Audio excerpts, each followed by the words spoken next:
사랑하고 축복합니다. 우리 인사할까요? 같이 하겠습니다. 사랑하고 축복합니다.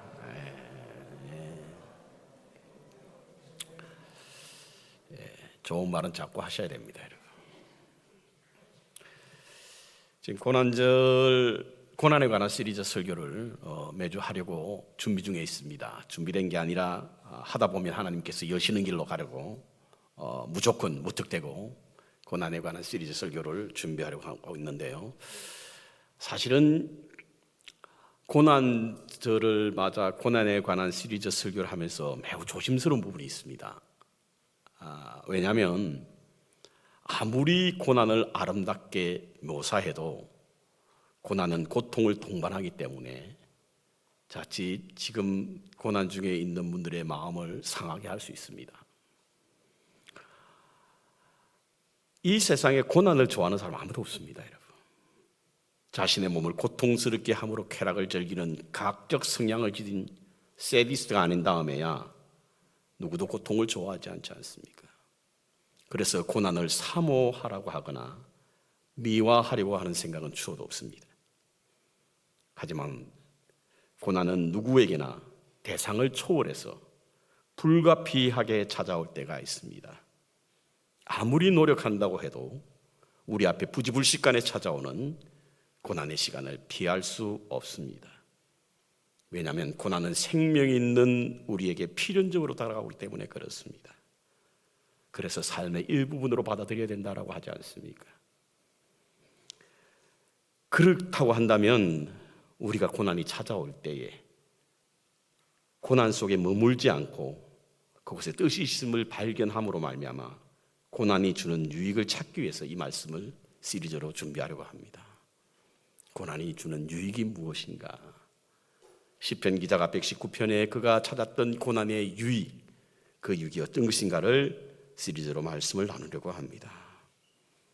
지난주에는 고난은 우리를 성장으로 이끄는 길이라는 말씀을 나누었습니다. 그리고 오늘 두 번째로 고난은 선을 이루는 길이다 라고 하는 말씀으로 준비했습니다. 오늘 본문 말씀은 여러분 너무나 잘 아시는 내용이고요. 특별히 로마서 8장 28절은 우리가 자주 기도에도 인용하게 되고 또 말씀을 나눌 때도 사용하는 말씀입니다. 특별히 우리가 연합과 일치를 혹은 하나됨을 강조할 때 이 본문은 어김없이 사용되게 되죠. 모든 것이 협력하여 선을 이룬다. 참 아름답고 좋은 말입니다. 충분히 공감이 가는 말이고요. 이 이야기를 들을 때마다, 기도를 들을 때마다 고대가 끄덕여지고 간절한 마음이 담겨집니다. 바로 이 단어는 바로 협력이라고 하는 단어 때문인데요. 성도 간에 혹은 이웃 간에 협력하여 선을 이루고 살자라고 하는 의미로 우리는 많이 사용하고 있습니다. 그 뜻도 틀리지 않았다고 저는 봅니다.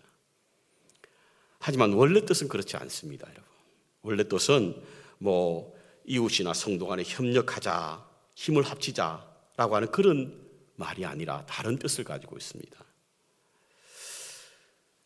어떤 사본에는 오늘 이 본문 말씀이 하나님이 모든 것을 합하여 선을 이룬다 이렇게 해석하고 있고요. 헬라어로 직역해서 해석하다 보면 모든 것이 선을 위해 함께 역사한다 이런 뜻을 가지고 있습니다. 그러니까 어떤 동료나 어떤 교인이나 어떤 형제들이 함께 연합해서 어떤 고울을 만들어낸다라고 하는 의미가 아니라 내 삶 속에 일어나고 있는 크고 작은 일들을 통해서 하나님은 선하게 역사하신다 이런 뜻입니다. 크고 작은 일들, 그 모든 것들을 통해서 하나님은 선을 이루신다는 뜻입니다. 바꿔 말하면 하나님이 우리 삶 속에 일어나는 좋은 일, 나쁜 일들 이것이 모두 합쳐져서 하나님의 선하심을 이루어 나간다는 뜻이 바로 오늘 본문에 있는 말씀입니다. 우리는 흔히 우리 삶 속에서 좋은 일 혹은 형통한 일을 통해서만 하나님의 선하신 일을 이룬다고 생각하죠. 그렇지 않다는 겁니다, 여러분. 아픔을 통해서도 고통을 통해서도 하나님의 선을 이루게 된다라고 하는 것입니다. 그래서 오늘 본문을 중심으로 좌우를 살펴보면 모두 다 고통에 관한 말씀이에요. 고통을 관한 말씀. 18절에 보니까 우리가 받는 고난은 장차 받을 영광과 좋게 비교할 수 없다. 22절에 보면 피조물이 우리와 함께 고통을 당한다. 26절 이와 같은 고난 때문에 성령이 말할 수 없는 탄식으로 우리에게 중보기도 하신다. 이게 다 고난에 관한 얘기예요. 그리고는 28절에 결론적으로 하나님을 사랑하시는 자, 그 뜻대로 부르심을 받은 자들에게는 모든 것이 기쁨과 즐거움으로 협력해서 연합해서 선을 이룬다, 이런 뜻을 가지고 있습니다. 쉽게 말씀드리면 고난이 우리로 하여금 하나님의 선을 이루는 도구라는 이야기입니다. 선한 도구라는 뜻이에요, 고난이. 그렇다고 한다면 이 고난이 과연 도대체 무엇 때문에, 왜 선을 이루는 도구가 될 것인가? 첫 번째로 고난은요, 우리의 환상을 깨워 하나님께 양도하게 합니다. 우리의 환상을 깨워서 하나님께 우리의 삶을 양도하게 하는 것이 바로 고난입니다. 사람들은 저마다 환상을 가지고 있습니다. 그렇죠? 여러분들도 가지고 있지 않습니까? 어떤 부모님들은 아이들이 조금만 뛰어나도 우리 아이가 천재인가?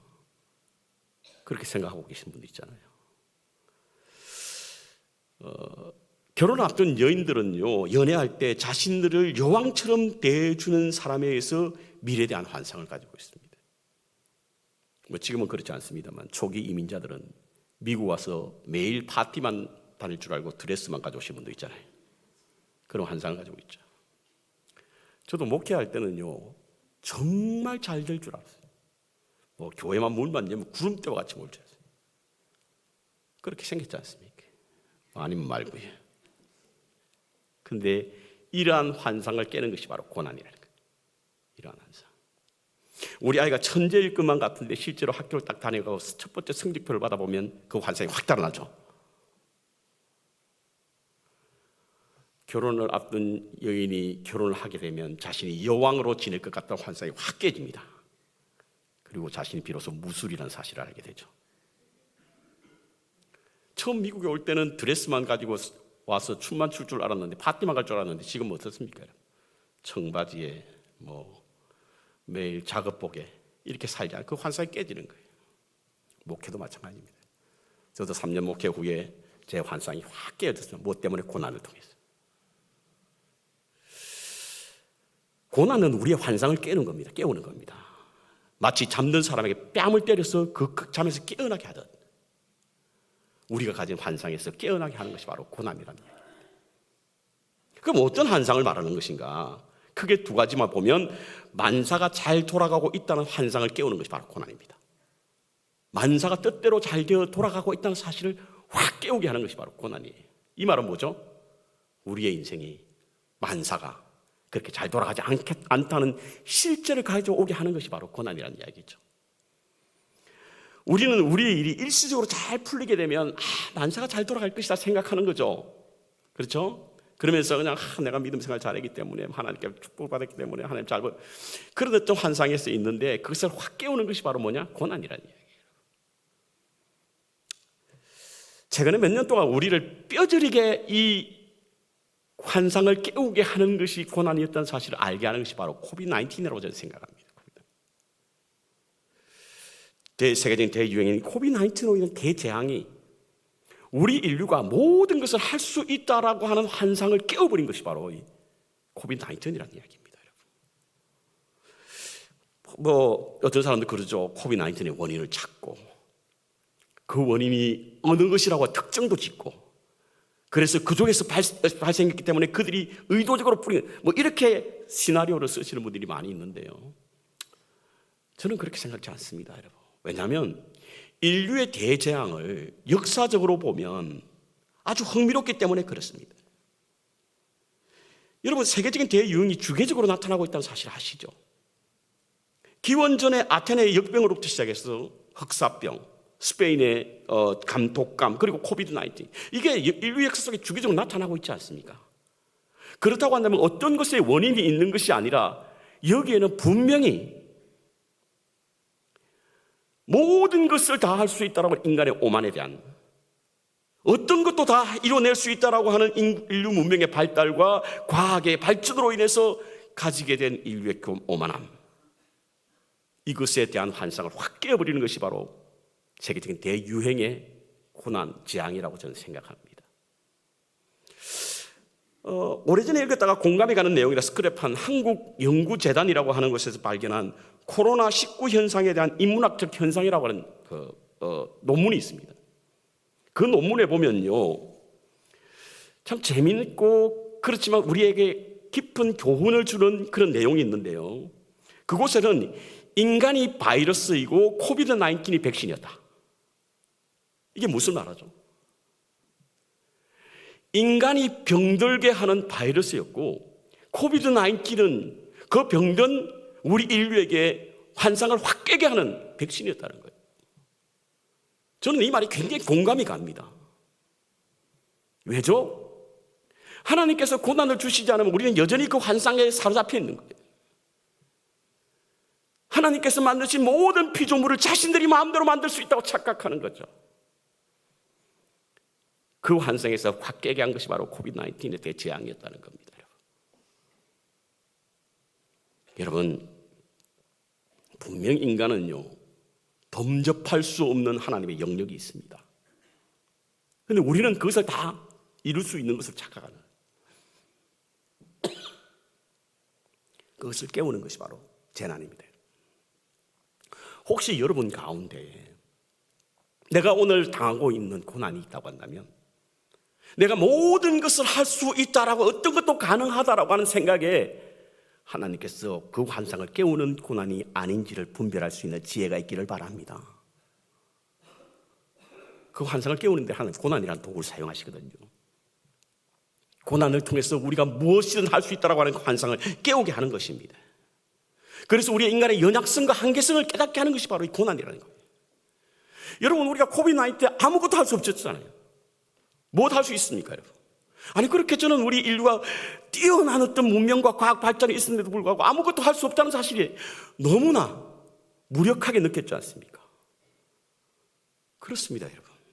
그렇기 때문에 고난이라고 하는 것은 우리가 모든 것을 할 수 있다라고 하는 착각, 그런 환상, 기대, 그것을 깨우는 것이 바로 고난입니다. 두 번째로, 모든 것이 우리의 소유라고 하는 환상을 깨우는 것이 바로 고난입니다. 모든 것이 나의 것이라고 하는 환상을 깨우는 것이 바로 고난이라는 거예요. 우리가 가진 소유가 우리의 것이 아니라고 하는 사실을 알게 될 때가 언제입니까? 그것은 바로 고난이 찾아와서 하루아침에 모든 것을 잃었을 때 우리는 이게 우리 소유가 아니구나. 건강도 마찬가지고, 자녀도 마찬가지고, 재물도 마찬가지고, 권력도 마찬가지고, 명예도 마찬가지입니다, 여러분. 고난으로 말미암아 그것을 잃게 될 때 우리에게 느껴지는 감정은 뭐냐면, 이게 우리의 소유가 아니구나. 그래서 고난은 우리의 모든 것이 우리의 소유라고 하는 환상을 깨우는 것이 바로 고난이라고 사실인 겁니다. 그 모델이 바로 욥이죠. 욥기서 욥.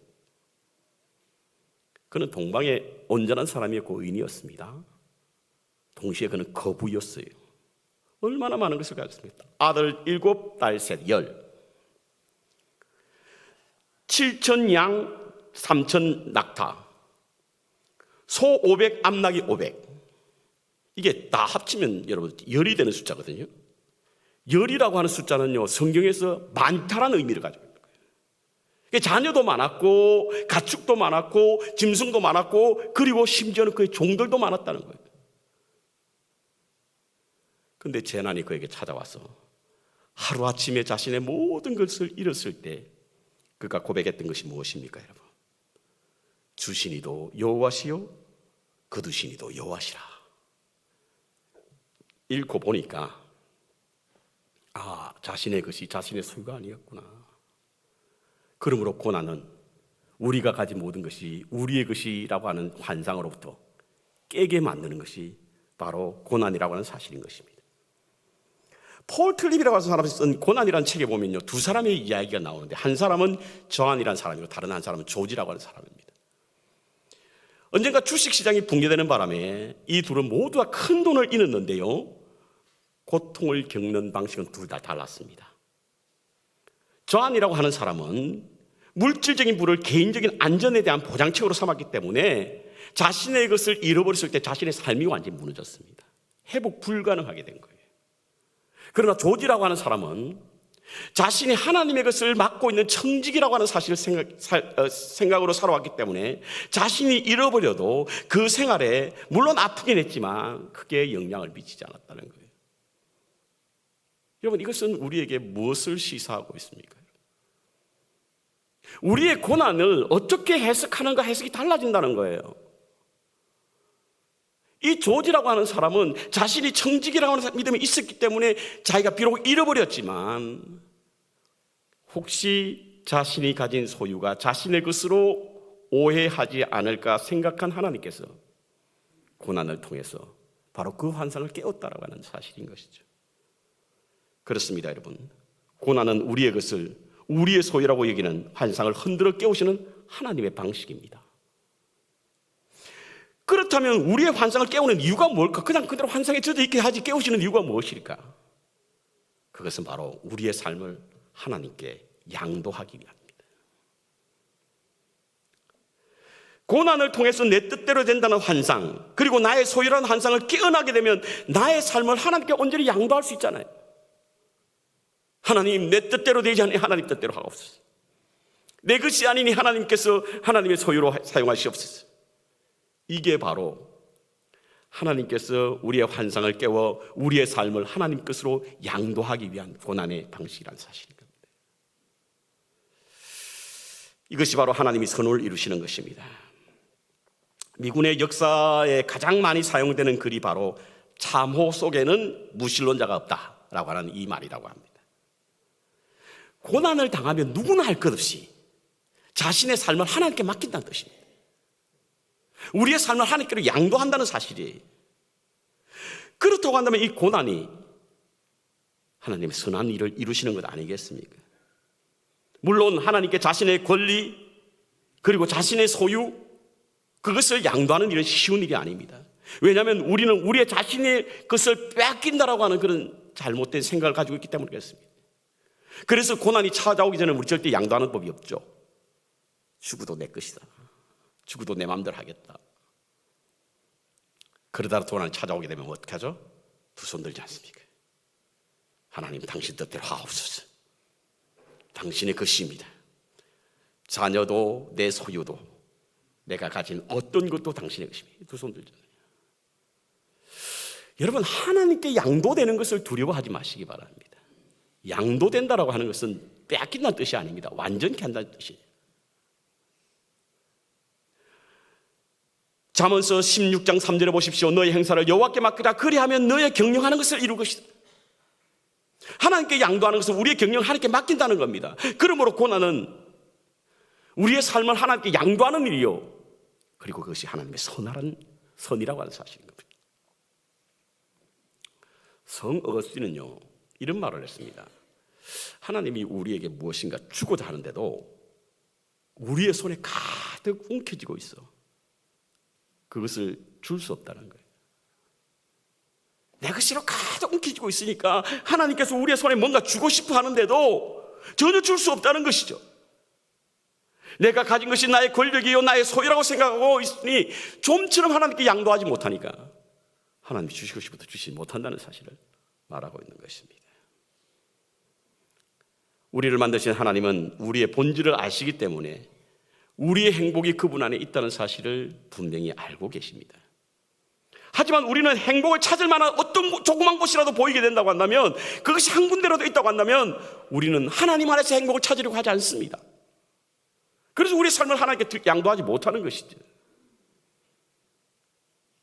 이와 같은 우리에게 좀 덜 즐겁게 여기게 하시기 위하여, 그래서 우리의 삶을 하나님께 양도하게 하기 위해서 우리에게 고난이 찾아온다는 겁니다. 믿음을 한마디로 정의하면 자신의 주체성을 하나님께 양도하는 과정이 바로 믿음입니다.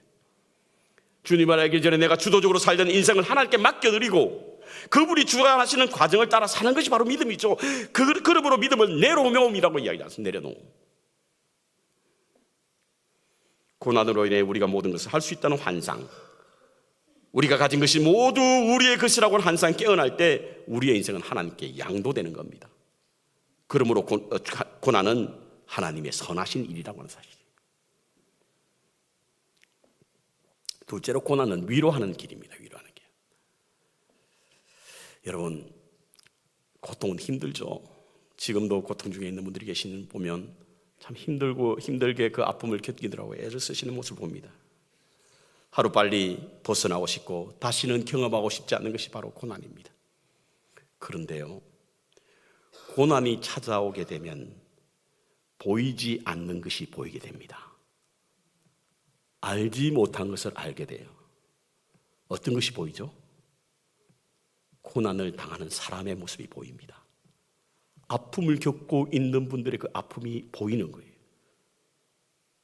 내가 고난을 받기 전에, 아픔을 당하기 전에는 보이지 않던 분이 내가 아픔을 당하니까, 고난을 당하니까 그분들이 보이기 시작하는 거예요. 그래서 고난은 아픈 사람들을 위로하기 위하여 주시는 하나님의 신비한 가르침입니다. 흔히 우리의 행복은 다른 사람의 행복에 의해서 결정된다고 합니다. 다른 사람이 행복하면 내가 불행을 느끼죠. 다른 사람이 불행해야 내가 행복을 느끼지 않습니까? 이게 인간의 원초적 본능이라고 합니다. 그래서 우리는 다른 사람의 아픔을 잘 이해하지 못하고 그분들의 슬픔을, 나의 슬픔을 여기지 못합니다. 근데 언제 한다고요? 내가 똑같은 아픔을 느끼게 될 때, 그때 비로소 그분의 아픔이 눈에 보이게 되고 그분의 슬픔이 내 슬픔으로 변하게 된다는 사실인 겁니다. 우스개 이야기 하나 드릴 텐데 웃으시기 바랍니다. 어떤 강도가 집에 침입을 했습니다. 가보니까 연세 드신 노인 한 분이 계시는 거예요. 그래서 칼을 빼고는 그 노인에게 칼을 들이대고는 손들어, 꼼짝하지 마, 이렇게 이야기한 거예요. 근데 이분이 손을 들지 않는 겁니다. 이 강도가 화가 났어요. 그래서 마치 금세 찌를 듯한 기세로 할아버지를 향해서 죽고 싶니? 이렇게 이야기한 거죠. 그랬더니 이 할아버지가 자기는 손을 들 수 없대요. 왜냐하면 어깨에 신경통이 있기 때문에. 그런데 강도가 그 말을 듣는 순간 칼을 내려놓고는 엉엉 울었다고 합니다. 왜죠? 그 강도도 신경통을 알고 있기 때문에. 그래서 강도는 칼을 내려놓고 그 할아버지의 어깨를 마사지해 줬답니다. 저는 자식을 잃은 부모들의 마음을 간접적으로 경험하고는 어머니 주일이 되면 꼭 자녀를 잃은 전 세계에 있는 부모님을 위해서 기도합니다. 저희 큰형님이 돌아가셨을 때 저희 어머니는 마치 실성한 사람처럼 시간을 보냈습니다. 실제로 형님을 따라간다고 수면제를 과다 복용해가지고 병원으로 실려가는 실체도 있습니다. 전화할 때마다 전화통을 붙잡고 엉엉 우십니다. 아들 보고 싶어서 견딜 수 없다고. 내가 내 남편이 죽었을 때도 이렇게 슬프지 않았다. 너 형님 죽고 나니까 왜 이래 마음이 아프냐. 괴로워하는 모습을 보면서 그래, 자식을 잃은 부모의 마음들이 저렇구나 생각하는 마음을 가져 저도 따라 울기도 했습니다. 그래서 상실의 아픔을 겪는 분들이 눈에 보이기 시작하는 거예요. 지난번 코비드가 생기기 전에 우리 교회 부흥의 강사로 모시려고 했던 부천 남부교회 이홍중 목사님이 계십니다. 한국을 제가 방문했을 때 이 목사님 초청으로 교회에서 예배를 드리는데 그 교회 장로님 한 분이 저를 데리러 와서 그 장로님 차를 타고 교회를 가면서 그 장로님 문득 그런 이야기 하다, 목사님 저희 목사님을 위해서 기도해 주십시오 그러더라고요. 왜요? 무슨 일이 있었어요? 지난달에 목사님 아들이 자살했다는 거예요. 20살 된 청년이었는데 우울증을 앓다가 아파트에서 떨어져 자살했다는 겁니다. 그날 제가 설교를 하기로 했는데 설교가 안 되더라고요. 찬송만 불렀습니다. 신실하신 하나님, 실수가 없으시 좋으신 나의 주. 몇 년이 지나도 제가 그때 불렀던 그 찬송을 잊지 못한대요, 사모님. 근데 그 목사님 하신 말씀이 그거예요. 목사님, 저는 옛날에 세월호 사건이 일어났을 때 왜 저래 부모들이 난리인가 생각을 했다는 거예요. 근데 막상 아들이 죽고 보니까 그분들의 마음을 이해하겠다는 거예요. 그분들의 마음이 이해가 된다는 거죠. 그분이 왜 그렇게 울부짖게 되었는지. 그렇습니다, 여러분. 고난은 보이지 않던 다른 사람의 아픔이 보이게 하는 것이 바로 고난입니다. 그래서 그 사람의 마음을 품는 것이 고난이죠. 며칠 전에 한국의 영부인이었던 김건희 여사가 큰 실수를 저질러서 어떤 지인이, 유명인이 마치 그분의 행위가 루이 16세 왕비였던 마리 앙뚜아네트와 같아 이렇게 해서 한때 시끄러웠습니다. 그런데 앙뚜아네트라는 사람이 어떤 사람입니까? 루이 16세의 왕비였죠. 이분이 참으로 그 말년이 비참했습니다. 비참한 최후를 맞이하게 되었죠. 그 이유가 뭡니까? 공감의 능력이 떨어졌기 때문에. 공감의 능력. 그러다 보니까 부정을 일삼게 된 거죠. 프랑스 혁명에 많은 사람들이 먹을 것이 없으면, 빵이 없으면 죽음을 달라라고 외쳤을 때 뭐라고 그랬다고요? 네, 빵이 없으면 케이크 먹으면 되지. 왜 이와 같은 말을 했을까? 그 사람은 전혀 공감의 능력이 없었는데 그것은 바로 그 백성들, 국민들이 겪는 아픔을 공감하지 못했기 때문에 그렇습니다. 아픔과 함께 고난을 경험하지 못했던 것이기 때문에 그래요. 여러분, 영어에 공감 이런 단어의 empathy라고 하는 것과 sympathy라고 하는 뜻이 무엇입니까? 그 속으로 들어가다 혹은 그들과 동일한 어떤 아픔을 겪는다는 뜻 아니겠습니까? confession도 마찬가지고 긍휼이라는 뜻도 마찬가지고요. 그분과 공감하기 위해서는 그 아픔으로 들어가지 않으면 공감할 수가 없는 겁니다. 그 아픔과 함께하지 않으면 그 사람의 아픔을 견딜 수가 없는. 그래서 하나님께서 고난을 통해서 우리의 이웃의 아픔을 함께 어루만지라고 우리에게 고난을 주신다는 거죠. 성경에는 예수님이 우시는 장면이 2번 나오는 것으로 저는 알고 있습니다. 한 번은 감난산에서 예루살렘을 보고 내려가시다가 우셨고, 또 한 번은 마리아와 막달라의 오라비였던 나사로가 죽었을 때 그 우는 모습을 보시고 슬피 우셨다고 말씀하십니다. 어떤 분들이 그것을 해석하여 통곡하셨다라고 표현한 분도 계십니다. 아니, 왜 예수님께서 그렇게 우셨을까? 예수님이 사람이 죽으면 영생한다라고 하는 믿음이 없었기 때문일까? 부활한다라고 하는 믿음이 없었기 때문에 아닙니다, 여러분. 마리아와 막달라의 우는 모습을 보시고 우셨다는 거예요. 공감의 능력, 함께하는 아픔, 이것이 바로 우리 주님께서 우리에게 보이신 겁니다. 흔히 휴머니즘 자체가 신앙을 만든 말입니다. 하지만 신앙에는 휴머니즘을 담고 있는 거예요. 신앙이 있다고 하면서 매몰차게 할 수 없는 것입니다. 그래서 야고보서는 너희 중에 고난당하는 자가 있느냐? 저는 기도할 것이요 즐거워하는 자가 있느냐? 저는 찬송할지어다. 연세대 세베란스 병원에서 가장 많은 환우들을 전도했던 한 분이 계시는데 그분이 어떤 분인지 아십니까? 여러분? 대장암 말기 환자분이셨어요. 그분은요, IV 있지 않습니까? 기둥으로 그거 끌고 각 병실마다 돌아다니면서 전도하는데요, 전도 내용이 굉장히 강합니다. 여러분, 저는 곧 죽습니다. 대장암 말기 환자니까요. 몰골을 봐도 곧 돌아가시게 생겼어요. 그러면서 저는 곧 죽습니다. 그렇지만 두렵지 않습니다. 왜냐하면 천국에 갈 것이기 때문입니다. 어떤 누구의 설교보다 강력한 파워를 가지고, 왜? 실제로 그렇게 보이니까. 그러니까 그렇게 평안할 수가 없는 거예요. 사람들이 그걸 보고, 불안에 떨고 있는 환자들이 그걸 보고 너도 나도 할 것 없이 복음을 받아들이게 됐고 예수님을 영접하게 됐다는 거예요. 그런데요, 사람들이 그렇게 복음을 전하는 일을 말렸대요. 특별히 가족들이 그랬다는 거예요.